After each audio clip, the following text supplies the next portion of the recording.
Ça tourne? Eh oui, action.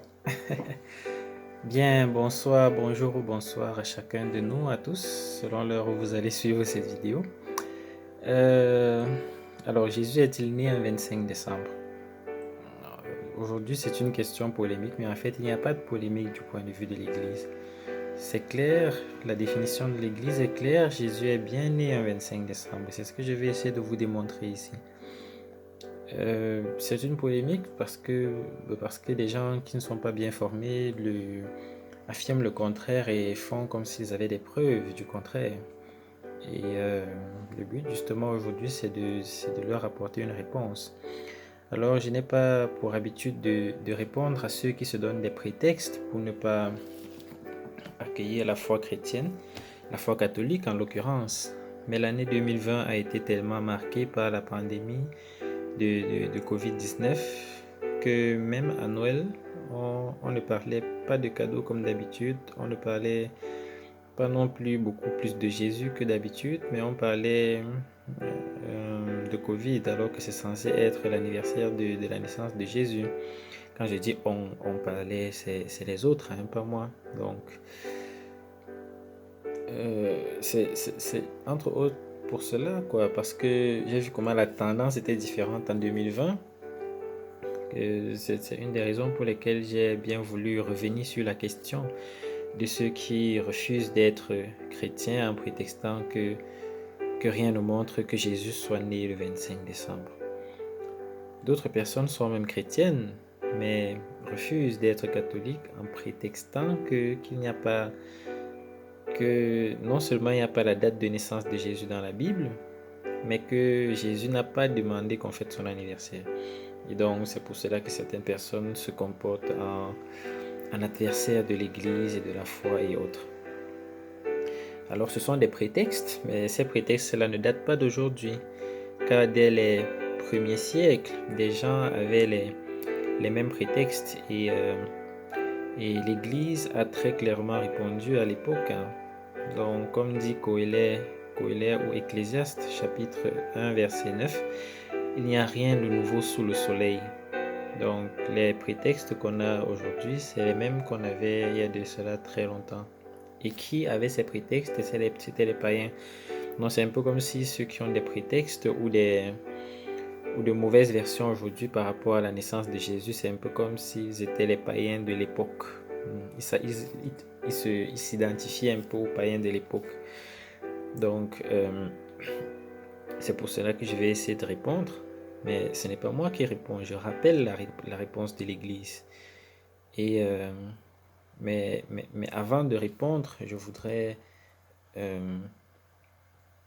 revenir un peu sur les accusations, les prétextes qui sont avancés. Alors pourquoi est-ce que nous fêtons la nativité du Seigneur précisément le 25 décembre? Les principales accusations, j'ai envie de rappeler, comme je disais, et donner une réponse aussi simple et aussi vraie que possible. C'est-à-dire, je vais juste rappeler ce que l'Église dit. Je ne vais pas dire des choses qui viennent de moi. Et le but, c'est quoi? Le but, c'est que les gens doutent moins. Parce qu'il est vrai que beaucoup de personnes doutent. Et même aujourd'hui, beaucoup qui n'ont pas encore quitté l'Église doutent. Doutent de ce que l'Église dit. Et donc, il faut revenir sur certaines questions qui pourtant sont déjà réglées, mais les gens ne s'instruisent pas assez. L'enseignement de l'Église, ce n'est pas uniquement la Bible. On a les catéchismes, on a les documents de concile, les documents les exhortations apostoliques du pape, les documents des pères de l'Église, tellement de sources pour la vie de l'Église. Et tout cela, c'est la parole de Dieu. La parole de Dieu, ce n'est pas uniquement la Bible. La Bible, c'est une partie de la parole de Dieu qui a été mise par écrit. Ce n'est pas la Bible qui contient la parole de Dieu, c'est la parole de Dieu qui contient la Bible. Ok? Donc, et parmi les fausses accusations ou bien les fausses affirmations sur le 25 décembre, la plus grave est celle qui consiste à dire que l'Église catholique aurait repris d'anciennes traditions païennes. Autrement dit, que l'Église catholique aurait christianisé des fêtes païennes. C'est très grave de le dire. Et je vais le dire plus loin dans cette vidéo, je vais l'expliquer plus loin dans cette vidéo pourquoi c'est grave de le dire. D'ailleurs, c'est pas moi qui dis que c'est grave, c'est le pape Léon le Grand. Donc, revoyons d'abord les accusations ou bien les accusateurs par rapport au 25 décembre. Donc, le premier groupe des accusateurs, ce sont ceux qui disent que Jésus n'est pas né le 25 décembre. Alors, ils supposent que Noël, c'est en fait une fête païenne qui vient des Saturnales. On voit notamment ça dans la tour de garde des témoins de Jéhovah. Or, lorsqu'on cherche un peu, on se rend compte que les Saturnales, c'est une fête païenne qui durait du 13 au 19 décembre, environ 18-19. Et chaque année, donc du 13 au 19 décembre, et le non-sens devient évident, c'est-à-dire que on ne peut pas accuser l'Église d'avoir remplacé une fête qui est le 25 décembre par une fête qui n'avait rien à voir avec le 25 décembre, puisque comme vous le voyez, cette fête, au plus tard le 19 décembre, elle est terminée, cette fête des Saturnales. Et cet argument n'a pas de sens, parce que dès que vous vous fixez une date, vous êtes sûr que vous allez trouver une fête païenne sur la terre, quelque part, qui a lieu à cette même date. Si je prends le 2 avril, mon anniversaire, je suis sûr qu'il y a au moins 5 fêtes païennes. C'est-à-dire, si je fouille un peu partout, là, je vais trouver des fêtes païennes qui ont lieu le 2 décembre. Alors, on a juste essayé de chercher une fête païenne qui s'approche un peu du 25 décembre et on dit que c'est cette fête que l'Église aurait remplacée. Ça n'a pas de sens. Et là, comme vous voyez, pour les Saturnales qui ont lieu du 13 au 19 décembre, ça n'a aucun lien avec le 25 décembre. Donc, c'est clair pour les Saturnales. Ensuite, il y a le deuxième groupe des accusateurs qui disent que la date de naissance de Jésus a été choisie par rapport à... Désolé. Que cette date de naissance de Jésus a été choisie par rapport à la fête du Sol Invictus, la fête du soleil invaincu. C'est une fête païenne qui a été pensée en l'an 274 et qui a commencé à être appliquée vers l'an 355-354. Et comme le Sol Invictus, apparemment, c'était fêté le 25 décembre, les gens disent que l'Église a considéré que Jésus est né le 25 décembre à cause de cette fête païenne-là. Donc, c'est un peu comme si l'Église voulait se substituer à cette fête païenne-là ou bien se christianiser cette fête païenne. Ça encore, c'est un argument qui n'a pas de sens parce que quand vous fouillez un peu l'histoire, vous allez vous rendre compte que l'Église a institué la fête de la nativité de Jésus bien avant cette fête du Sol Invictus. Et donc, en fait, c'est plutôt, on pourrait même dire que c'est plutôt ces païens qui ont voulu païeniser la fête chrétienne de la naissance de Jésus. Donc, ça n'a tout simplement pas de sens. Et je vais l'expliquer plus loin. Donc, il y avait déjà les premiers martyrs, il y a beaucoup de martyrs qui sont morts en célébrant Noël. Et d'ailleurs, je veux rappeler l'étymologie de Noël. Noël vient du latin natalis, qui signifie de naissance. Donc, quant à la légende du Père Noël, elle n'est pas d'origine chrétienne. Je suis désolé de le dire, mais la légende du Père Noël n'est pas d'origine chrétienne. C'est une transformation à but économique de la vie prodigieuse de Saint Nicolas. Alors, ce n'est pas parce que Père Noël et Saint Nicolas ont un lien qu'on va penser que c'est le cas. D'ailleurs, Saint Nicolas n'est même pas fêté le 25 décembre. Il est fêté le 8 décembre, je crois. Donc,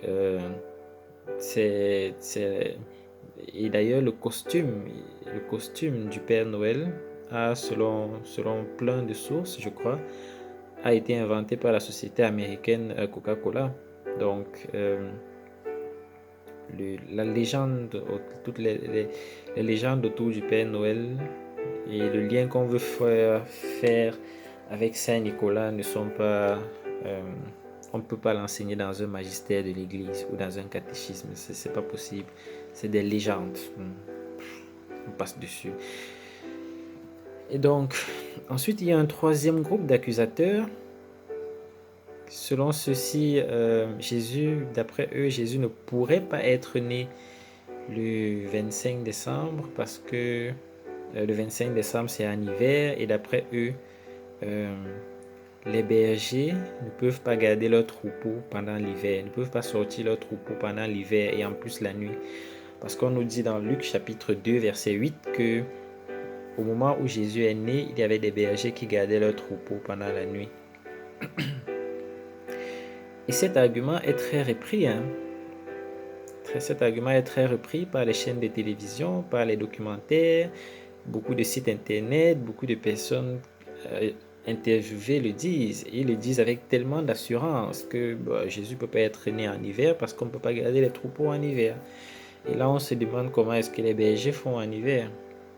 Et je suis désolé là encore d'apporter une contre-réponse à ces gens-là parce que non seulement nous savons que les saisons ne sont pas fixes, il peut y avoir du soleil un jour d'hiver comme il peut y avoir de la pluie un jour d'été, mais en plus, jusqu'aujourd'hui,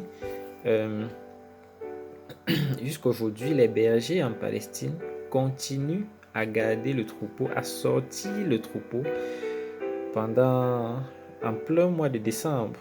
Et là, en description de la vidéo, je vais mettre 3 liens où vous allez voir comment des bergers palestiniens ou israéliens sortent leurs troupeaux et ont même des conflits parce que ils arrivent à des endroits où on ne les veut pas.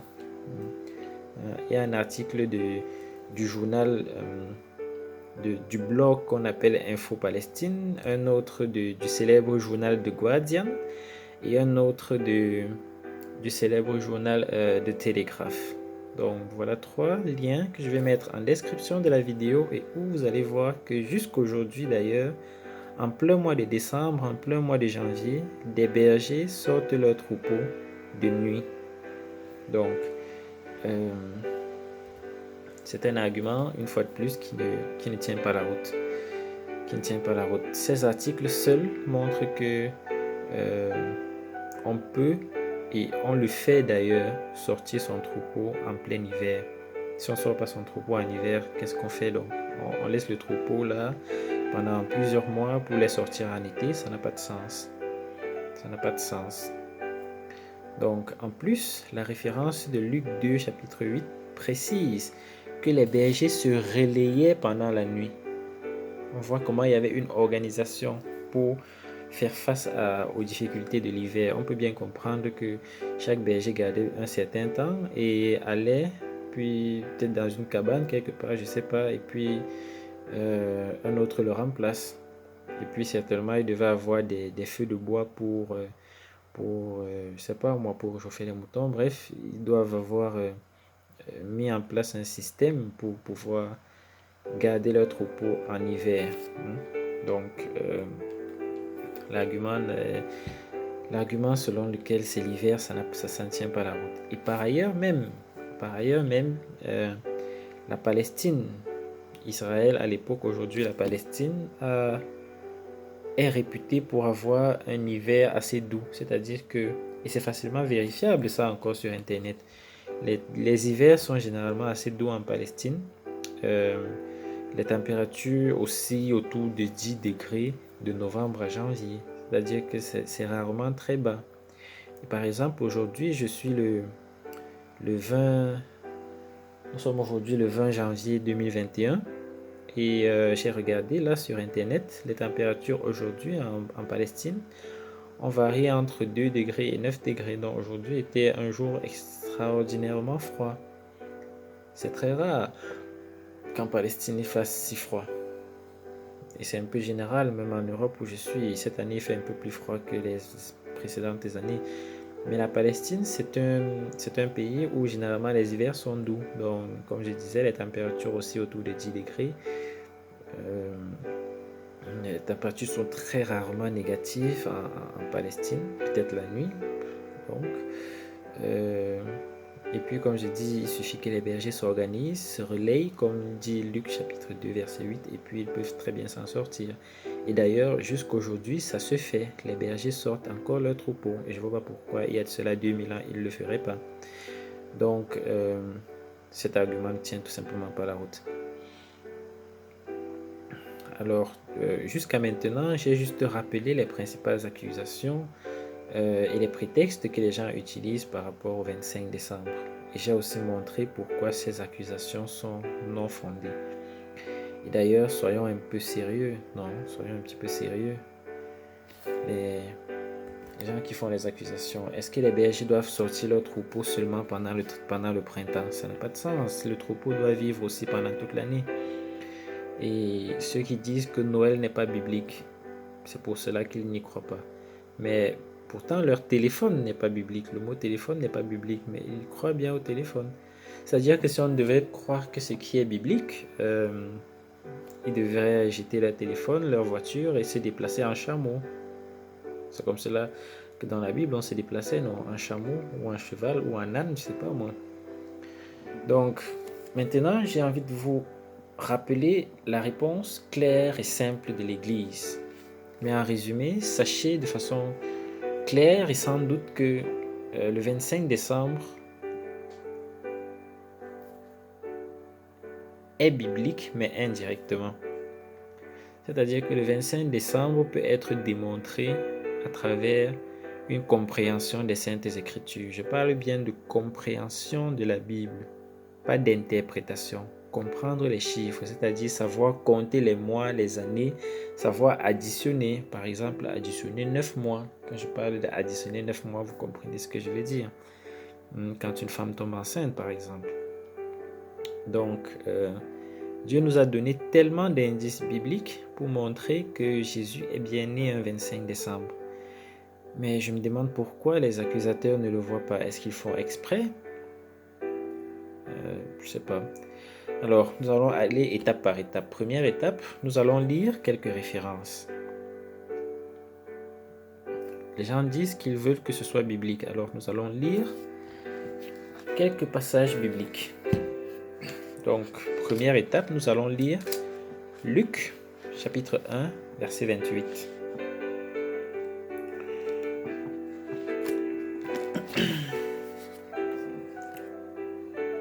Donc ici, vous avez Luc, chapitre 1, verset 28.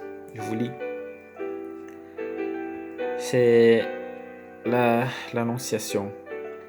L'ange vint à Marie et lui dit, « Réjouis-toi, pleine de grâce, le Seigneur est avec toi. » Marie était toute troublée par ces paroles et se demandait ce que voulait dire cette salutation. Mais l'ange lui dit, « Ne crains pas, Marie, tu as trouvé grâce auprès de Dieu. Tu vas être enceinte et tu mettras au monde un fils, et tu appelleras au nom de Jésus. Il sera grand, il sera appelé fils du Très-Haut. Et c'est à lui que le Seigneur Dieu donnera le trône de David son père. Il régnera pour toujours sur la maison de Jacob, et son règne n'aura pas de fin. » Marie dit à l'ange, « Comment cela se fera-t-il, puisque je n'ai pas de relation avec un homme ?» Mais l'ange lui dit, « L'Esprit Saint viendra sur toi. La puissance du Très-Haut te prendra sous son ombre. C'est pourquoi l'enfant qui naîtra de toi sera appelé Fils de Dieu. » Et l'ange continue en disant, et là ça devient intéressant pour le thème du 25 décembre, l'ange continue en disant, « Sache que ta cousine Élisabeth a elle aussi conçu un fils dans sa vieillesse, et elle en est à son 6e mois, elle qu'on appelait la stérile, car rien n'est impossible à Dieu. » Et Marie dit alors, « Je suis la servante du Seigneur, qu'il m'arrive selon ta parole. » Et l'ange se retira d'auprès d'elle. Donc là, c'est le récit de l'Annonciation. Marie conçoit, comme on l'a lu dans le texte, Marie conçoit 6 mois après que Élisabeth, sa cousine, épouse de Zacharie, ait conçu Jean. Alors, pour connaître la date de naissance de Marie, pour connaître la date de naissance de Jésus, je voulais dire, il suffit de connaître la date de sa conception et puis additionner 9 mois, en supposant que Jésus n'est pas prématuré. Donc, Et voilà, il faut donc connaître ce... Or, c'est le texte de l'Annonciation, le texte que nous venons de lire, nous dit que la date où Marie conçoit Jésus coïncide avec le 6e mois de la grossesse d'Élisabeth. Donc, il faudrait connaître quel est ce 6e mois et donc finalement déduire le mois de naissance de Jésus 9 mois plus tard. Pour donc connaître ce 6e mois, nous allons avoir une deuxième étape. C'était la première étape, nous avons lu l'Annonciation, le récit de l'Annonciation. La deuxième étape, nous allons encore lire Luc, toujours dans Luc chapitre 1, mais les versets plus tôt, où nous allons maintenant voir la conception de Jean-Baptiste. Donc, Luc chapitre 1, versets 8 à 13.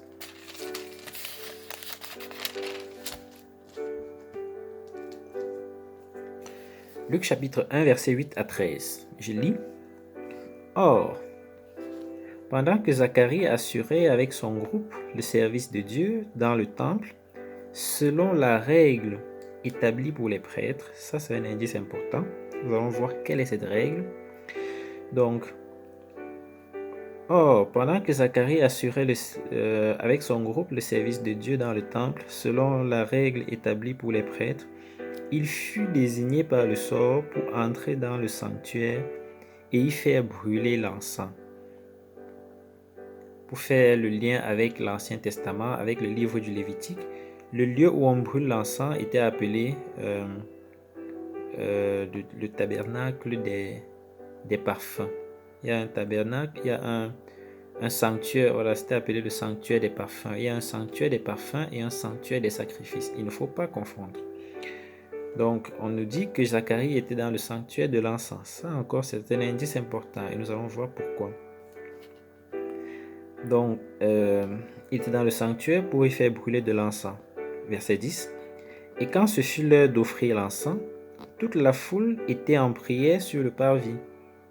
Ça veut dire que Zacharie était seul à l'intérieur. Ça encore, c'est un indice important. C'est alors qu'un ange du Seigneur lui apparut debout à la droite de l'autel de l'encens. À sa vue, Zacharie se troubla et la peur l'envahit. Mais l'ange lui dit, « N'aie pas peur, Zacharie, ta prière a été exaucée. Ta femme va te donner un fils que tu appelleras du nom de Jean. » Fin de citation. Donc, l'ange annonce à Zacharie la conception prochaine de Jean-Baptiste. Lorsque le sort est tombé sur Zacharie pour l'offrande de l'encens selon la règle établie pour les prêtres. Quand Zacharie sort du sanctuaire des parfums, à ne pas confondre avec le sanctuaire des sacrifices, je disais tantôt, il était déjà muet pour avoir douté de l'annonce. C'est ce que nous dit le verset 20 du chapitre 1 de Luc. Il nous faut donc connaître ce mois, c'est-à-dire quel est le mois où Zacharie a rencontré l'ange pour que l'ange lui dise qu'il va concevoir, que sa femme va concevoir Jean-Baptiste. Parce que si on connaît le mois où Élisabeth conçoit, si on fait plus 6, on a le mois où Marie conçoit. Et si on a plus 9, on a la naissance de Jésus. Vous voyez un petit peu la logique. Donc, pour donc connaître ce mois de la conception de Jean-Baptiste, on va passer à la troisième étape où nous allons lire un extrait du livre du Lévitique, toujours dans la Bible. C'est pour cela que je disais qu'on peut démontrer le 25 décembre de façon biblique. Donc, troisième étape, nous allons lire dans Lévitique, où on parle des rites de purification, des rites d'expiation, je voulais dire. Nous allons donc aller dans Lévitique, chapitre 16. Donc, où on parle de ce rite-là. Lévitique, chapitre 16, versets 29 à 34. Je vous lis.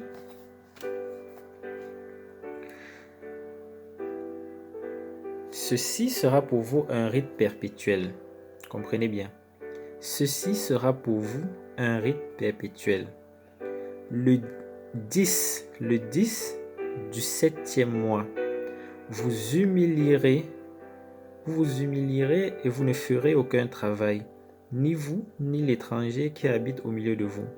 Ce jour-là, on fera sur vous le rite de l'expiation pour vous purifier, et vous serez purifiés de vos péchés devant Yahvé.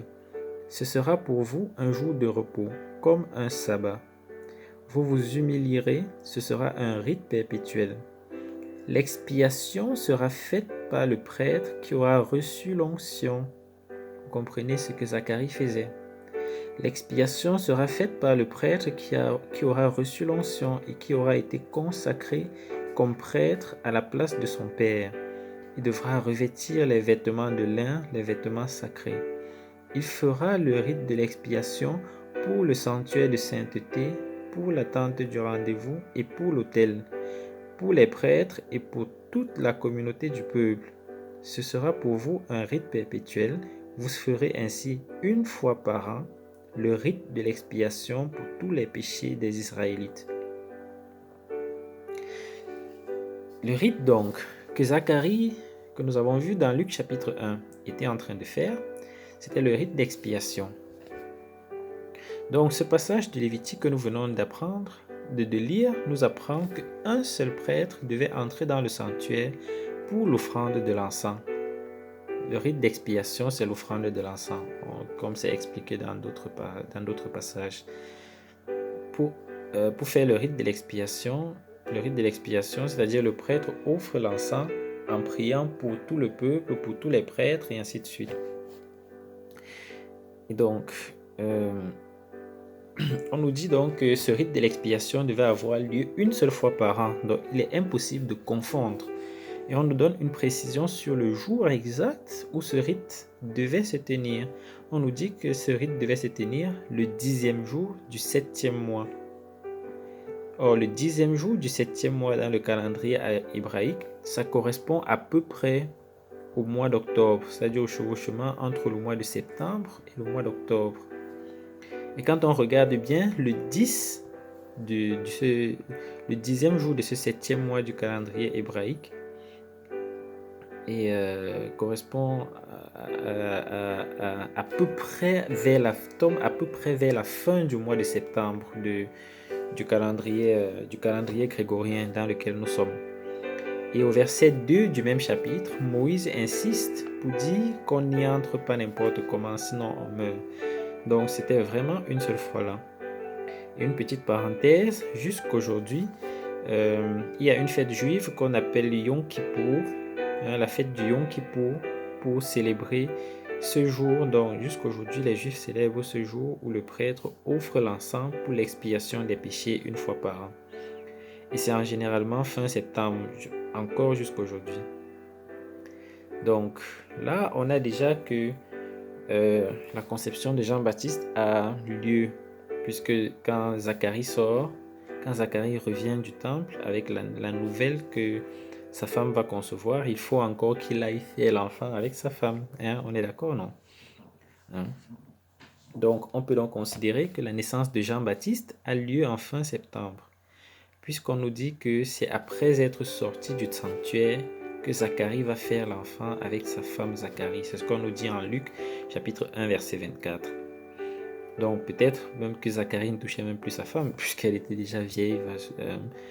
Certainement on la considérait comme stérile, ménopausée et tout. Et donc très probablement Zacharie ne la touchait plus. Je veux dire comme un homme touche une femme pour la conception.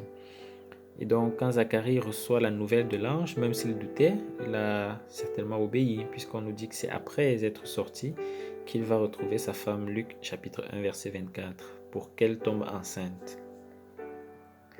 Et donc, et en même temps, Zacharie ne pouvait pas le faire le même jour, c'est-à-dire le jour où il était dans le sanctuaire, parce que comme nous avons lu dans Lévitique ou bien dans Luc, c'était un jour de purification comme un sabbat, un jour où on jeûnait, où on priait.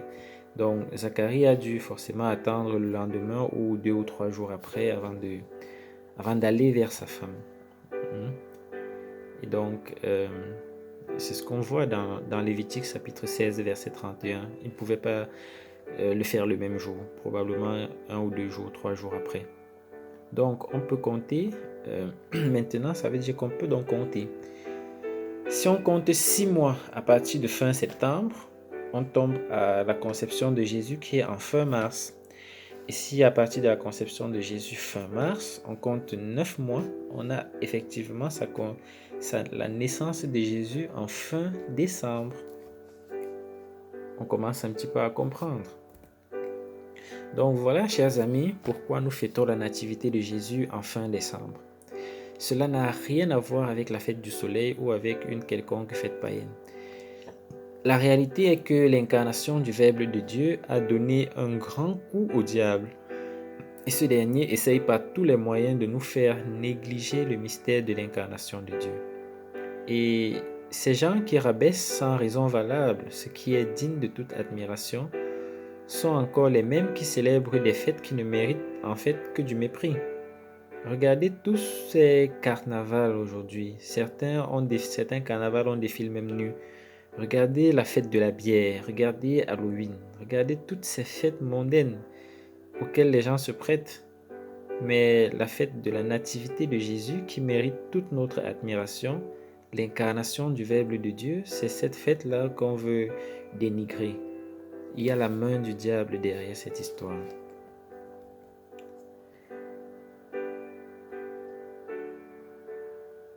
Et d'ailleurs, la plupart de ces fêtes mondaines, il y a un prêtre en France, là j'oublie son nom, qui a clairement démontré que la plupart des fêtes mondaines sont d'origine satanique, c'est-à-dire la conception de ces fêtes mondaines-là est satanique.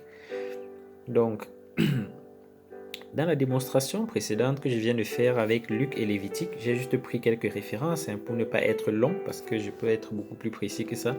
Mais j'ai juste pris quelques références et dans cette démonstration, j'ai montré de façon irréfutable que la naissance de Jésus a eu lieu en fin décembre.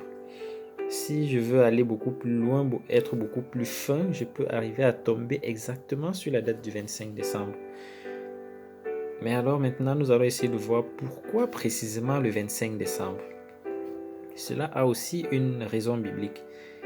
La raison logique du 25 décembre est que, sachant que la naissance de Jésus marque le début de la nouvelle alliance, matérialisée concrètement par l'institution de l'Eucharistie, on aurait pu célébrer la naissance de Jésus le 31 décembre ou le 1er janvier. C'est-à-dire, si on voulait que ça marque le début de l'année, on aurait pu fêter ça le 31 décembre ou le 1er janvier.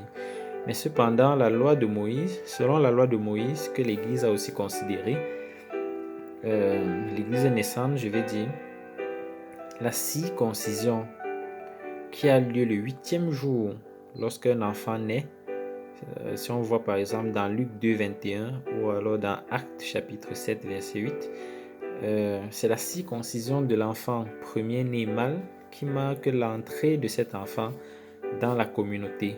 C'est-à-dire qu'on considérait quelqu'un comme membre à part de la communauté à partir de sa circoncision 8 jours après sa naissance. Nous pouvons également le voir dans Genèse chapitre 17, versets 10 à 12. C'est donc pourquoi l'Église a décidé de célébrer plutôt la circoncision de Jésus. Comprenez bien, l'Église a décidé de fêter plutôt la circoncision de l'Église le 1er janvier. Parce qu'avec la circoncision de Jésus, on considérait que Jésus, que Jésus que Jésus est membre de la communauté à partir de sa circoncision, et on voulait que Jésus est membre de la communauté à partir du 1er jour de l'année. Et donc, si on fixe la circoncision de Jésus le 1er janvier, forcément sa naissance a donc lieu 8 jours plus tôt, c'est-à-dire le 25 décembre.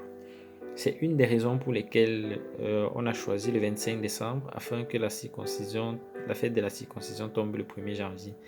Maintenant, quand le temps est passé, on a pris également en compte le fait que la circoncision chirurgicale n'était pas un critère absolu de foi. C'est quelque chose que Saint Paul dénonce, Colossiens chapitre 2, verset 11, Galates 5, verset 6, ou Galates 5, verset 11, ou Galates 6, verset 12. Donc la circoncision avec le temps, se rendant bien compte que la circoncision ne devrait pas être un argument de poids, on a plutôt changé. L'Église a décidé de modifier le contenu des offices du 1er janvier pour fêter non plus la circoncision de Jésus, mais la Vierge Marie en tant qu'elle est mère de Jésus. Pourquoi fêter la Vierge Marie en tant qu'elle est mère de Jésus? Parce qu'en fait, Marie, la fête de la mère et la circoncision, les deux événements avaient lieu le même jour.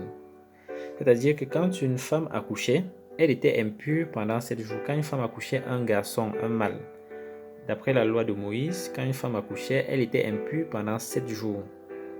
Et après le 7e jour, c'est-à-dire à partir du 8e jour, l'enfant devait être circoncis.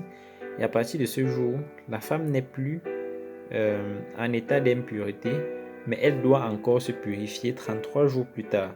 Mais déjà à partir du 7e jour, on ne la considère plus comme impure. Ça veut dire qu'elle peut déjà recevoir des visites. Mais elle ne peut pas encore aller au temple. Elle va encore attendre au moins 33 jours avant de pouvoir aller au temple. Je ne sais pas, j'espère que vous comprenez. C'était un petit peu compliqué dans la loi de Moïse, mais bon, il faut étudier et comprendre. C'est pas très compliqué en fait. Et donc, comme je disais, on a modifié donc l'office du 1er janvier pour ne plus fêter la circoncision de Jésus, mais plutôt la maternité de Marie. Or, les deux événements sont fêtés le même jour, c'est-à-dire le 8e jour après la naissance de l'enfant mâle. Alors, on le voit dans Lévitique chapitre 12, versets 1 à 4, où selon la loi, Marie pour avoir enfanté était impure pendant 7 jours et 33 jours après, comme j'expliquais. Et donc, par cette fête, l'Église a voulu réellement signifier que Marie est vraiment Théotokos, c'est-à-dire mère de Dieu. Elle n'est pas seulement mère de la partie humaine de Jésus. Jésus est vrai Dieu et vrai homme. Et Marie, en tant que mère de Jésus, est vraiment mère de Dieu. Comme le dit Élisabeth en Luc chapitre 1 verset 43, lorsqu'elle est remplie de l'Esprit Saint, elle dit comment m'est-il donné que la mère de mon Seigneur vienne jusqu'à moi? Donc, et elle le dit étant remplie de l'Esprit Saint, c'est important de le préciser. Et donc maintenant, puisqu'on ne fête plus la circoncision de Jésus, puisqu'on fête plutôt la maternité de Marie le 1er janvier, qu'est-ce qu'on fait donc de Jésus? Déjà, on fête Jésus, sa naissance le 25 décembre. Mais maintenant, au lieu de mettre dans le calendrier liturgique solennité de la circoncision de Jésus, l'Église a préféré plutôt une solennité de la présentation de Jésus au temple.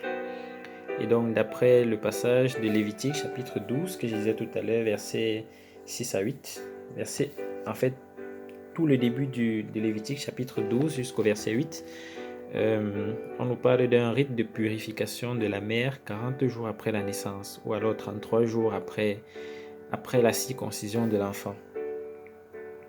Donc, c'est pourquoi 40 jours après le 25 décembre tombe chaque année le 2 février. C'est pourquoi chaque année le 2 février, c'est la fête de la présentation du Seigneur au temple. C'est également le jour où Marie et Joseph rencontrent Siméon. En fait, les deux rites différents sont joints dans la visite au temple. C'est-à-dire que Marie doit se purifier après 40 jours. La perte de sang la rendait impure, comme on peut le voir dans Lévitique chapitre 12. Mais également, le garçon, s'il est le premier-né, doit être consacré à Dieu le 40 jours après sa naissance. Donc, comme on peut le voir dans Exode chapitre 13, verset 1. Ce qui était encore le cas ici pour Jésus. Jésus était le premier-né. Et dans le cas de Marie, cet événement a probablement été retardé parce que, comme nous le savons, ils ont dû fuir en Égypte pour revenir seulement après la mort d'Hérode. Donc, il est bien possible que dans le cas spécifique de Marie, Jésus et Joseph, que cela n'ait pas eu lieu, que la présentation n'ait pas eu lieu exactement 40 jours après. Je ne sais pas exactement. Bien, ce n'est pas le lieu dans cette vidéo de le démontrer. Mais c'est en fait ça l'histoire. C'est pour cela que la présentation de Jésus au temple est fêtée comme je disais, le 2 février. C'est donc au retour de Marie que probablement son rite de purification a eu lieu.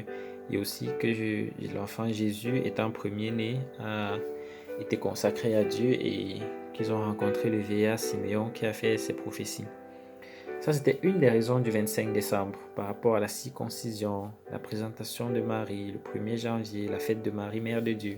Maintenant, l'autre raison pour laquelle, c'est-à-dire j'ai démontré que la naissance de Jésus est en fin décembre. Mais pourquoi précisément le 25 décembre? Comme j'ai dit, il y a des démonstrations beaucoup plus poussées qui tombent exactement sur le 25 décembre. Et plusieurs saints ont fait cette démonstration dans les premiers siècles de l'Église.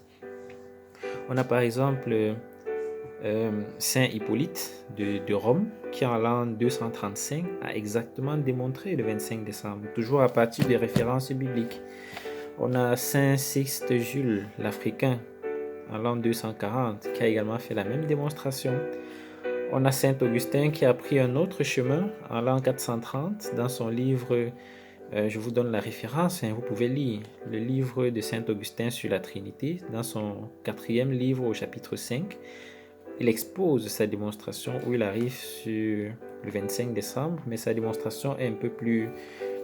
il passe par un autre chemin, c'est-à-dire il passe par des chemins historiques, des chemins cosmologiques, mais il arrive aussi au 25 décembre, comme pour dire qu'il y a beaucoup de façons de démontrer ce 25 décembre. Il y a qui d'autre? Il y a également Tertullien, qui est un écrivain ecclésiastique très connu, en l'an 220, qui est encore passé par un 3e chemin un peu plus subtil, mais qui est encore tombé sur le 25 décembre. C'est-à-dire, il est passé, Tertullien, je vais un peu raconter, Tertullien, il a utilisé les Saintes Écritures pour montrer que Jésus meurt sur la croix un 25 mars. Une démonstration très subtile, comme je disais, en se basant sur les prophéties sur comment le Messie devait mourir. Il a réussi à démontrer que Jésus meurt sur la croix un 25 mars. Or, il y a une spiritualité à l'époque de Tertullien qui disait que les grandes figures de la Bible ou des Saintes Écritures meurent le même jour que leur conception. Et donc, pour calculer la date de la conception de Jésus, pour calculer la date de la naissance de Jésus, si on connaît la date de sa conception, c'est qu'on sait qu'il est né 9 mois plus tard. Or, comme Tertullien démontre que Jésus est mort le 25 mars, et si la date de sa mort coïncide avec la date de sa conception, et si la date de sa naissance est 9 mois plus tard, on tombe encore sur le 25 décembre.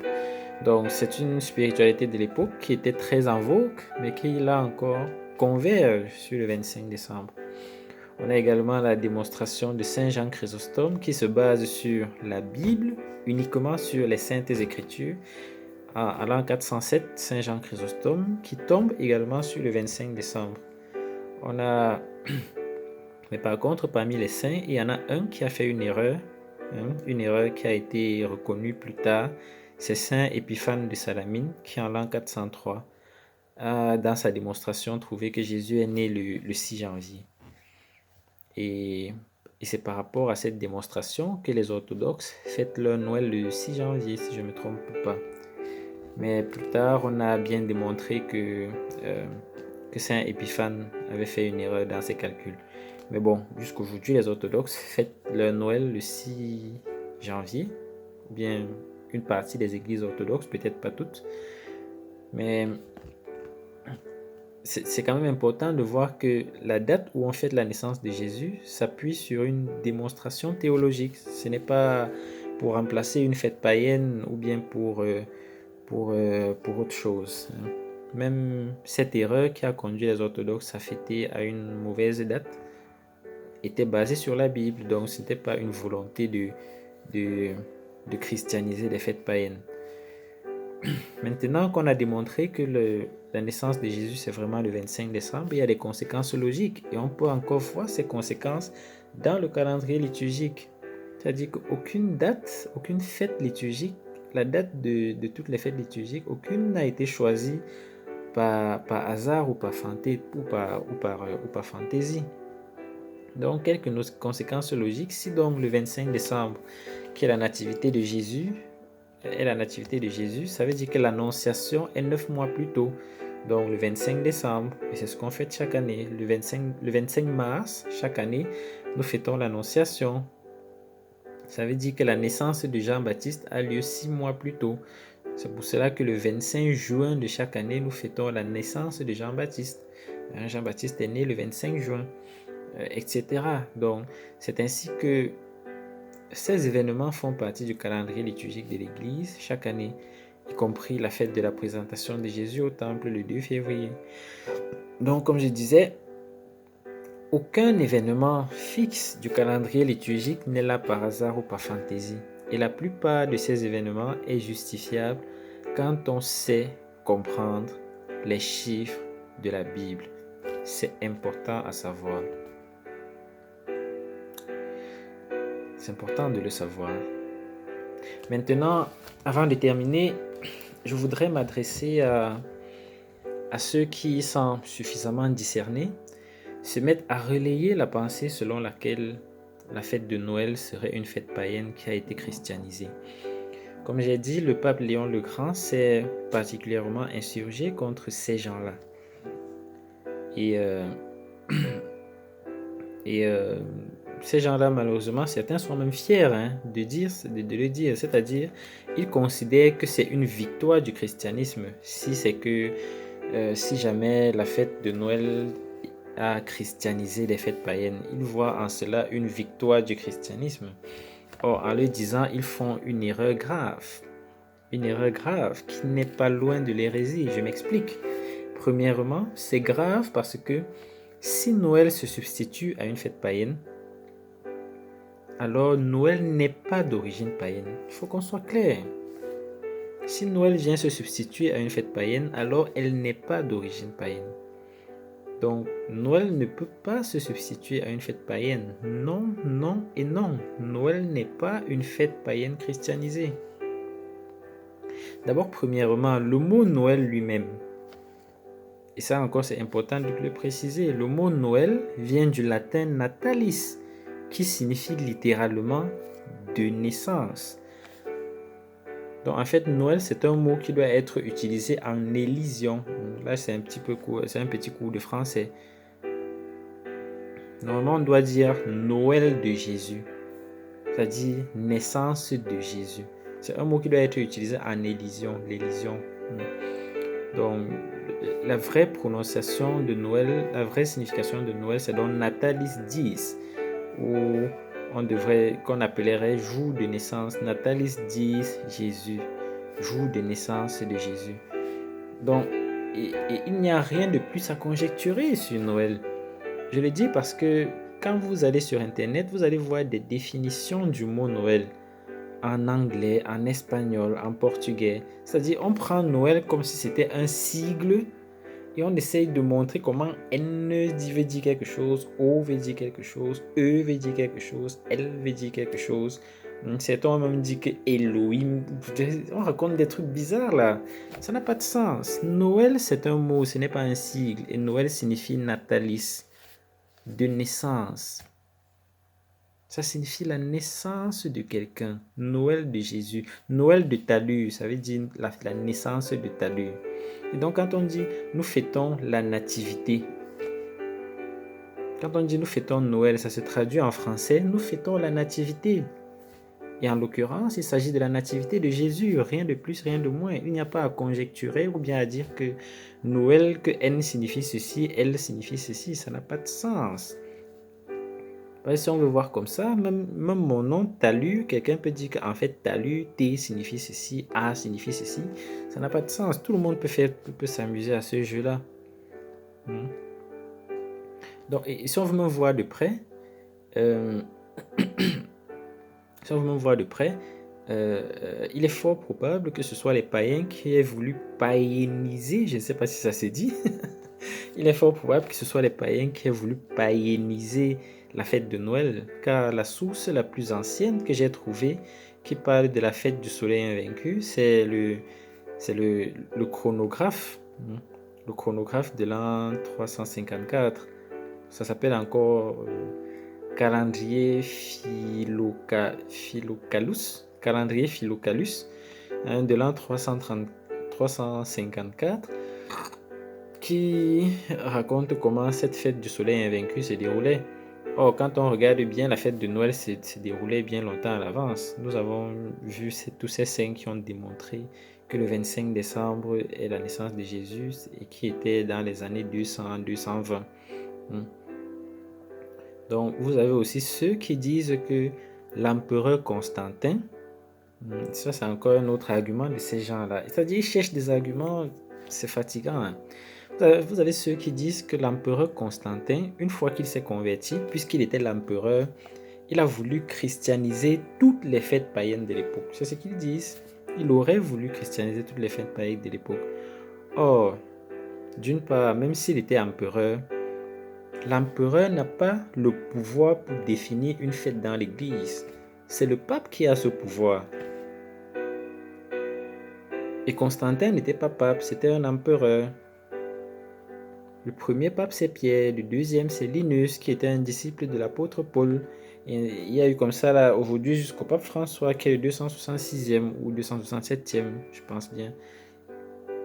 Constantin n'est pas dans la liste des papes. Il ne pouvait pas instituer une fête dans l'église. Ça, c'est de 1. Et de 2 même, si vous regardez bien, Constantin a inauguré sa grande ville, Constantinople. Qui ne connaît pas l'histoire de la ville Constantinople? Constantin a inauguré la ville Constantinople en l'an 330. Il a inauguré la ville Constantinople en l'an 330. Lui-même, il est mort entre-temps, après.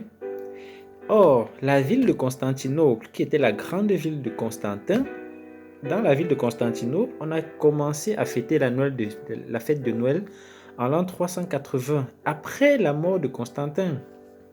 Comment dans la grande ville de Constantin, on ne fête pas Noël? On attend qu'il soit mort pour fêter Noël. Et il y a des gens qui disent que c'est Constantin qui a institué la fête de Noël pour remplacer les fêtes païennes. Un peu de bon sens, vous qui inventez les histoires. Mais ce que j'ai dit, c'est même pas la Bible, c'est l'histoire. Renseignez-vous.